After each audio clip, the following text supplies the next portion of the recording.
It is 6:47 a.m. Eastern Time. A technician at NORAD, the North American Aerospace Defense Command, buried deep inside Cheyenne Mountain, Colorado, is staring at his screen. Something just appeared on radar.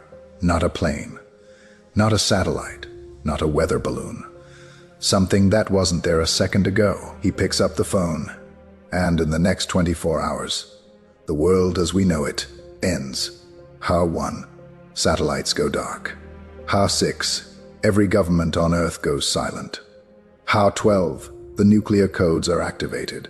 Ha-24, nothing is the same again. This isn't science fiction. This is a scenario that military strategists, NASA scientists, and Pentagon officials have actually gamed, planned for, and in some cases, quietly prepared for. What you are about to hear is the most realistic, science-backed timeline of what would actually happen, hour by hour, if an alien civilization launched an attack on Earth. Welcome to the Cosmos Vault. The vault is always open. Before we get to hour 1, understand this. We would not see it coming. Not because we weren't looking. We have telescopes scanning the sky 24 hours a day. We have SETI listening for radio signals. We have NASA tracking every known asteroid and comet in our solar system. But here is the thing. A civilization capable of crossing interstellar space, traveling light, years to reach us, would be so far ahead of us technologically that hiding from our detection systems would be the easy part. Think about it this way. We still haven't mapped the entire floor of our own ocean. We have blind spots everywhere, and a civilization that has been watching us, studying us, for decades or centuries, would know exactly where those blind spots are. So when they come, and this is what every serious military strategist agrees on, we will not get a warning. The first sign will be the attack itself.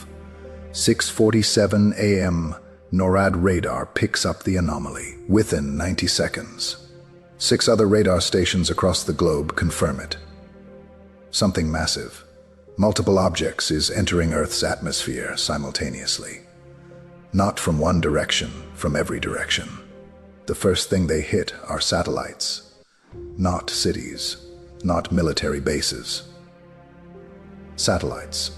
And here is why that is so terrifying. We have approximately 9,000 active satellites orbiting Earth right now.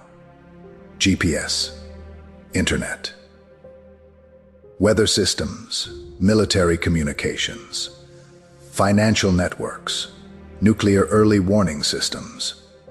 Every single one of them depends on satellites. In the first 23 minutes, according to actual military simulation models, a technologically superior force could disable or destroy every critical satellite in low Earth orbit. Your phone dies first. No signal. Then GPS goes down. Every plane in the air loses navigation simultaneously. Air traffic control across the world goes into emergency protocol. Thousands of flights are now flying blind. Then military communications start breaking down.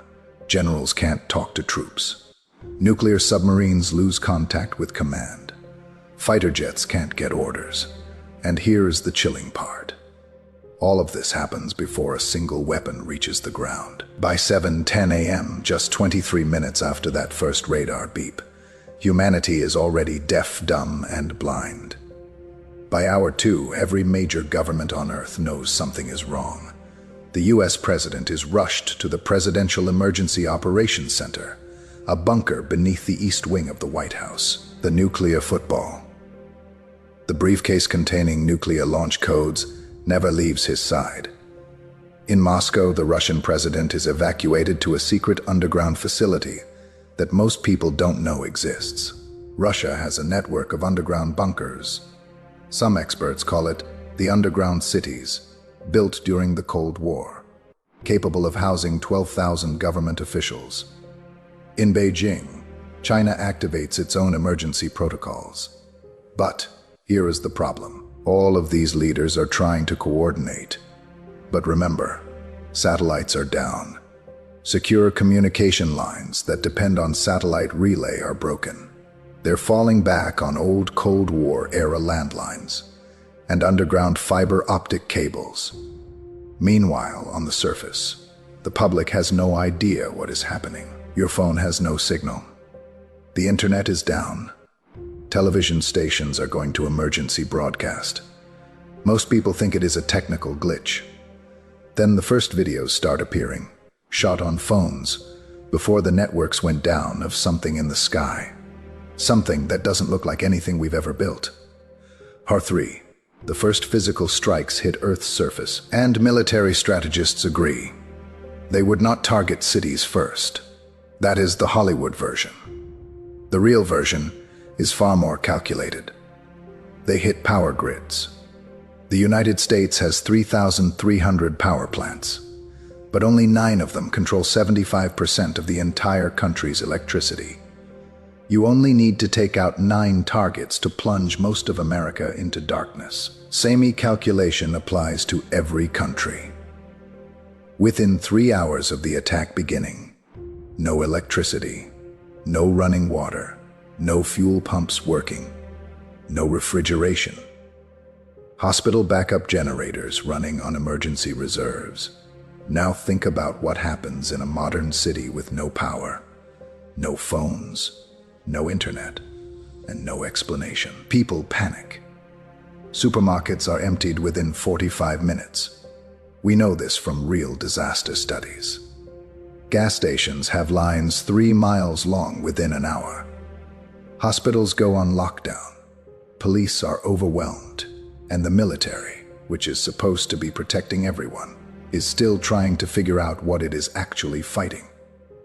Because here is what nobody talks about. Our weapons were designed to fight other humans. Our missiles track heat signatures and radar reflections. Our targeting systems assume the enemy moves at human speeds and follows human physics. If the alien craft move differently, and they almost certainly do, our most advanced weapon systems are essentially useless. R6, and this is the hour that every military strategist says is the most terrifying of all. Not because of what is happening, because of what is not happening. The attacks stop. Everything goes quiet. No new strikes. No alien craft visible. No communications received. Just silence. And every general, every president, every military commander in every bunker around the world is asking the same question. Why military experts call this psychological warfare, and it works on humans better than almost any physical weapon. Because when we don't know what is happening, our minds fill in the worst possible scenarios. Panic spreads faster than any bomb, but there is a more terrifying possibility. They stopped because they don't need to continue. Maybe phase 1 is already complete. Satellites gone, power grids down, communications broken. Governments isolated, civilian populations in panic. Maybe they're not attacking us. Maybe they're just softening us, getting us ready for whatever comes next. R8. Humanity stops waiting. The United States Space Force, the world's first and most advanced space military branch, launches its emergency response. Fighter jets equipped with air-to-air missiles scramble from every major base simultaneously. Russia activates its S-500 missile defense systems, the most advanced surface-to-air missiles ever built, designed specifically to hit targets in low Earth orbit. China launches its own anti-satellite weapons, kinetic kill vehicles designed to ram and destroy objects in orbit. For a moment, just a moment, it looks like humanity might actually put up a fight. But here is the brutal mathematical reality that every physicist agrees on. If an alien civilization can travel between star systems, the nearest one is 4.2 light years away. They would need to travel at a minimum of 10% the speed of light, possibly much faster. Our fastest missile travels at roughly 4 miles per second. The speed of light is 186,000 miles per second. We would be throwing rocks at fighter jets. Our nuclear weapons, our most powerful weapons, create explosions measured in megatons. A civilization that can harness stellar energy operates at a scale millions of times more powerful. It is not a fair fight. It was never going to be a fair fight. But humans fight anyway, because that is what we do. HAR 12. Midnight is approaching, and somewhere in a bunker, the most dangerous conversation in human history is happening. Do we use nuclear weapons? The US has approximately 5,500 nuclear warheads. Russia has around 6,200 between them, enough to destroy every major city on Earth several times over. The logic of using them goes like this. If we're going to lose anyway, we have nothing to lose by trying everything. A nuclear detonation in space creates an electromagnetic pulse that could potentially disable electronics, even alien electronics, within the blast radius. The logic against using them goes like this. If they can travel between star systems, they've almost certainly survived nuclear-level events before. We might destroy ourselves. And even if we didn't, detonating thousands of nuclear weapons in Earth's atmosphere would create a nuclear winter that kills billions of humans, even if the aliens don't. And so the fingers hover over the buttons, and the conversation continues. This is the hour where the fate of humanity is decided not by soldiers or weapons, but by the judgment of a handful of people sitting in underground bunkers who are exhausted, terrified, and working with almost no information. It is the most important decision in the history of our species, and it has to be made in minutes.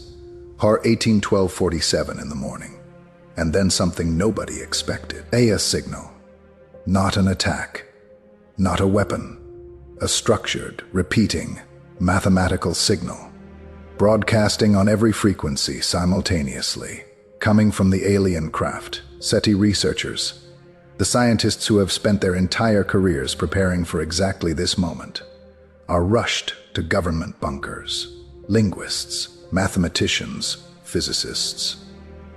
Because here is something that completely changes the scenario.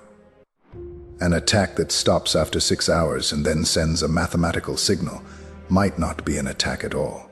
It might be a demonstration. A show of force designed to make one thing absolutely clear: that resistance is pointless before attempting to communicate. Every serious scientist who has studied first contact scenarios agrees on one thing. A civilization advanced enough to reach us almost certainly has no need for our resources. Our gold, our water, our land. A Type 2 or Type 3 civilization can synthesize or find all of these in uninhabited parts of the universe. So why attack unless?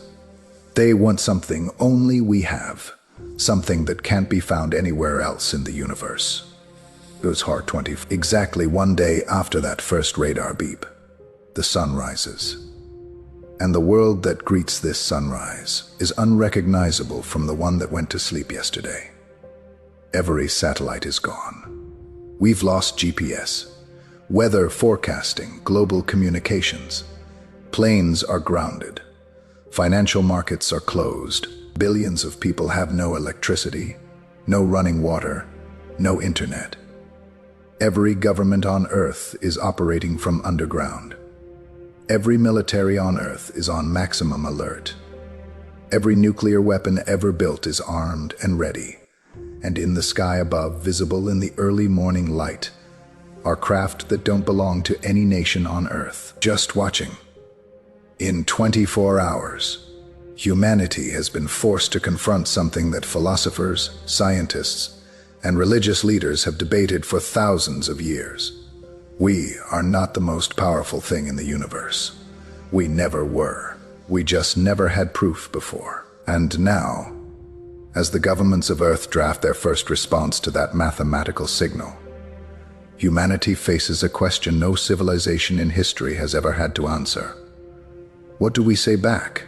Because whatever we say next, whatever we choose, will determine whether our species has a future, or whether this was our last sunrise. Here is what this scenario teaches us. regardless of whether it ever happens.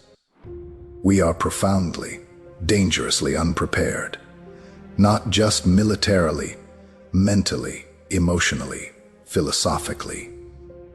We have spent centuries preparing for wars against each other. We have never, not once in all of human history, seriously prepared to stand together as a single species against a common threat. The astronauts who have seen Earth from orbit all describe the same experience.